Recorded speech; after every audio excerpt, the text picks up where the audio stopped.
wonder how your wound heals? Or how the number of cells in your body increase? Or what mechanism is behind for some plants reproducing asexually? The answer lies through the intricate process called mitosis. But how about you? Yes, you. How did you came to be? What bodily miracles happened first inside your mom and dad to produce gametes to create a beautiful creature as yourself? The answer is meiosis. But it is not miracle, it is science, and we will learn both of them in this video. By the way, I am Angelie and Mien from Central Bicol State University of Agriculture. So what are we waiting for? Let's begin!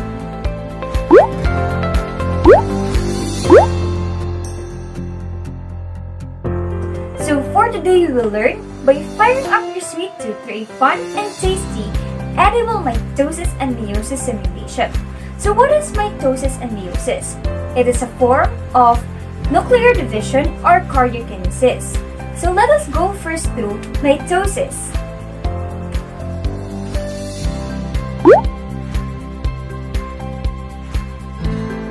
Mitosis is an equational nuclear division, which is a process in the cell cycle by which a cell duplicates into two genetically identical daughter cells.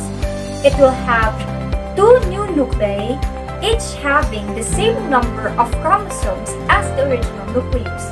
It will be in a diploid number, and the daughter cells will have the same quantity and quality as the parent cell. And in here, it occurs in all somatic cells and insect cells after fertilization. Mitosis has four distinct stages, namely prophase, metaphase, anaphase, and telophase. But before we proceed to the stages of mitosis, let us first remember that in the S phase, during interphase of the cell cycle, the DNA synthesis occurs. In here, all the chromosomes inside the nucleus has been replicated, and thus the amount of DNA in a cell is effectively doubled. Each chromosome has now two sister chromatids before it undergoes mitosis. But before you proceed to the stages of mitosis, let me first introduce you to our edible cell model right here. It is comprised of our favorite sweetstuffs. We have the cytoplasm, which is the jelly. Next is the nuclear membrane, represented by the yogurt sticks. And the bulging section of our jelly is the nucleus. The shredded marshmallow are the chromatin. The biscuit is the nucleolus, and the sweet cylinder-like candy is the centriole.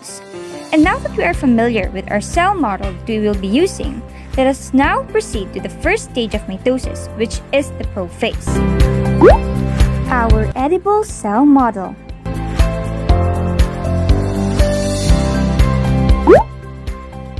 In the prophase, the chromatin inside the nucleus tightly coils, thickens, and shortens, and form the visible condensed chromosome. It is composed of two sister chromatids that are joined together at the centromere, and a special protein form the kinetochore. And we can also observe in this stage that the nucleolus disappears and the nuclear membrane disintegrates.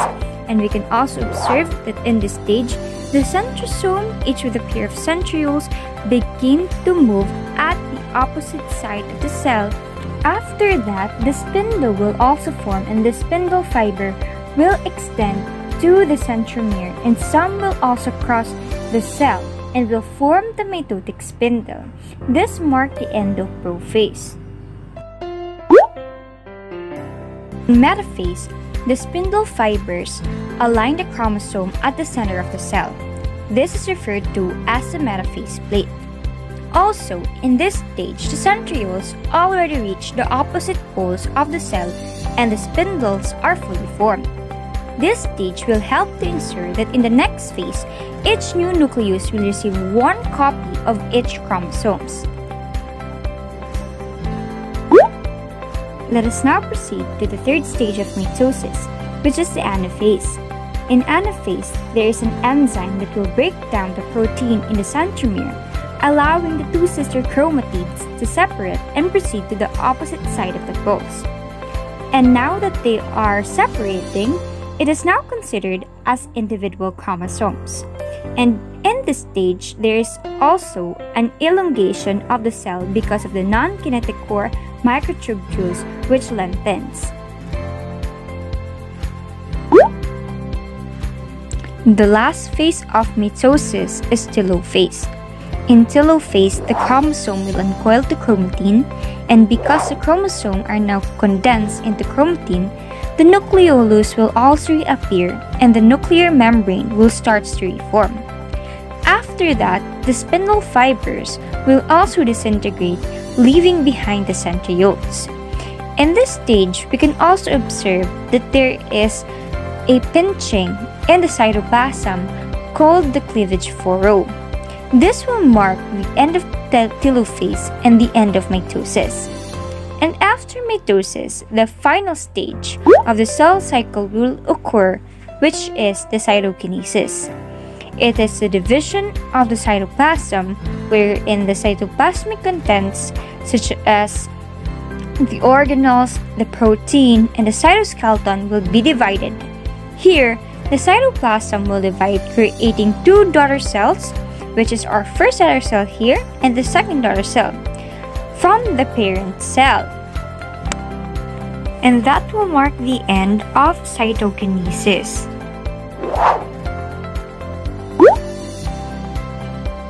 Now that you have learned mitosis, let us now proceed to meiosis.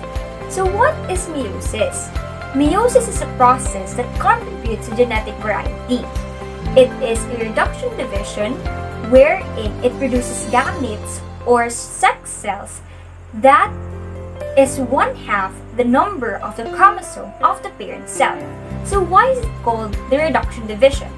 Because you will have a starting cell or a parent cell with 46 chromosome or in diploid number, and the resulting cell or the daughter cell will have 23 chromosome or in haploid number.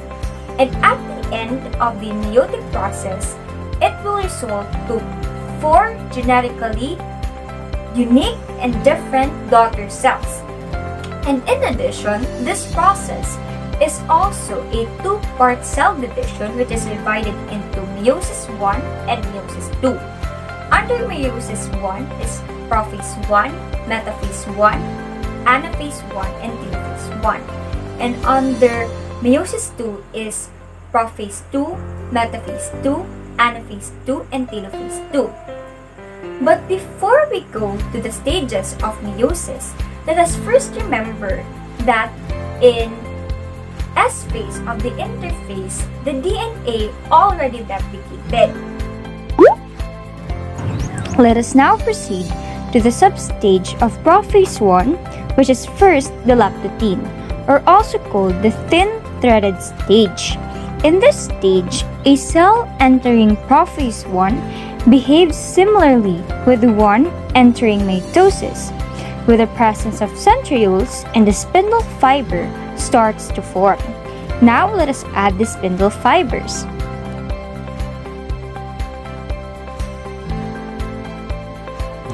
The chromatin also condenses into chromosome, forming 2 sister chromatids. The sister chromatids now appear thread-like, hence the name leptothene.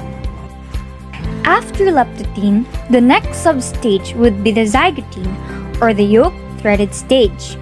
In this stage, the process called synapsis happens, or the pairing of the homologous chromosome. So here, the long-stranded chromosome will pair up with the other with the long strand. And another would be the short-stranded chromosome will pair up with the other one, forming the homologous chromosome. So what does homologous chromosome means? This means that in a case of diploid organism, one pair of chromosome is paternal and the other is maternal.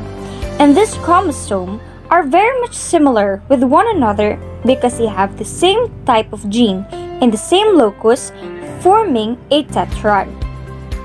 The next substage will be pachythene, which also means thick-threaded stage. During this stage, crossing over will take place, where the corresponding segment of DNA of the non-sister chromatids of the homologous pair of chromosome will twist and cross.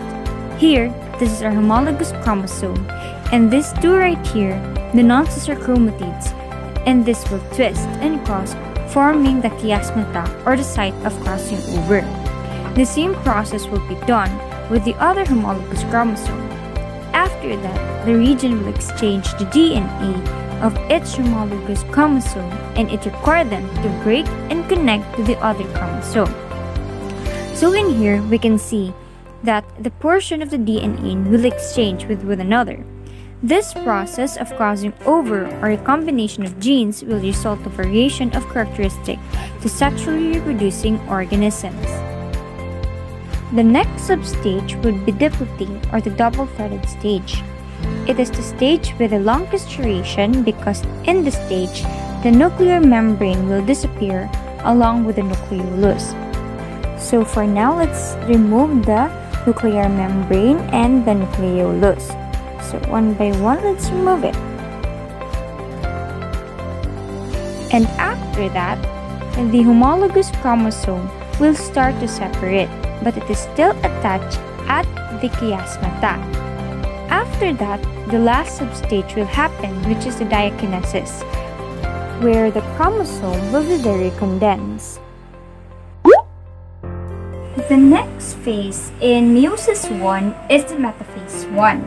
In metaphase 1, the tetrads or the homologous pair of chromosomes will align at the equator or at the metaphase plate. So here, this pair of homologous chromosome will align at the center.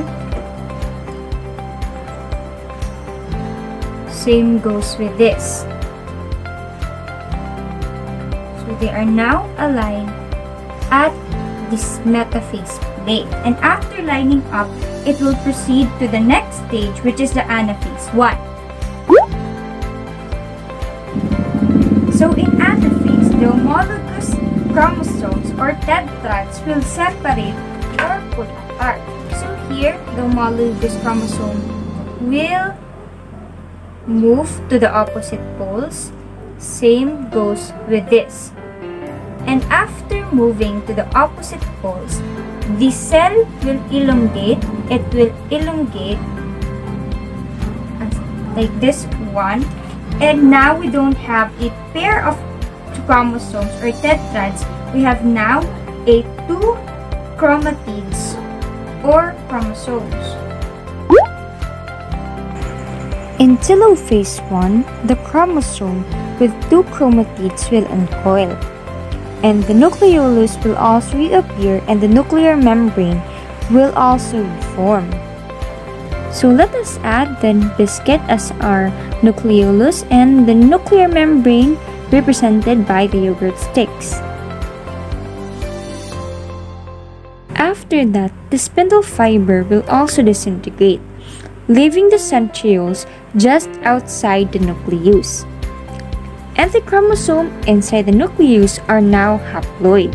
After telophase, cytokinesis will occur or the division of the cytoplasm. Chromatin will condense into chromosome, forming two sister chromatids. After that, the nuclear envelope will disintegrate and the nucleolus will also disappear. So now let us remove them one by one. After that, the centrioles will move at the end of the cell. So let's move them. It will start to form the spindle fibers.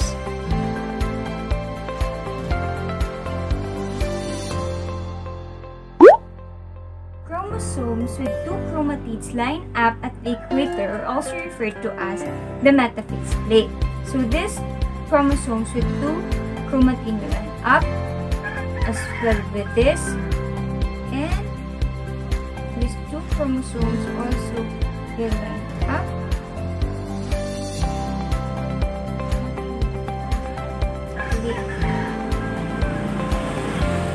Now they are already lined up. The next would be the anaphase 2. In anaphase, the chromosome with two sister chromatids will separate and proceed to the opposite side of the poles. So now they are separating. After that, the cell will now elongate, and that will mark the end of anaphase. Let us now proceed to the last phase of meiosis, which is the telophase 2. In telophase 2, we can observe that we have 4 daughter nuclei which have genetically unique chromosomes, which is different from the parent cell. So what happens in telophase is that the chromosomes with only one chromatin condense and uncoil. The nucleolus will reappear, and the nuclear membrane will also reform.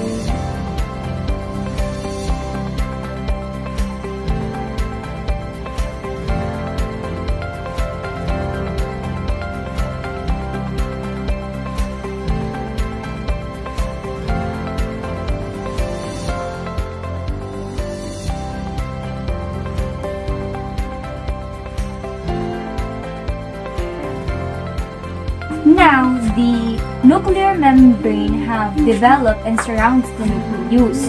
The four daughter cells are all daughter cells and have the right amount of DNA, and they are ready to develop into sperm or egg now. I hope you have learned something from me, after that science is cytokinesis. So in and always cytokinesis, look it for is the ways to division learn. of the cytoplasm. Goodbye!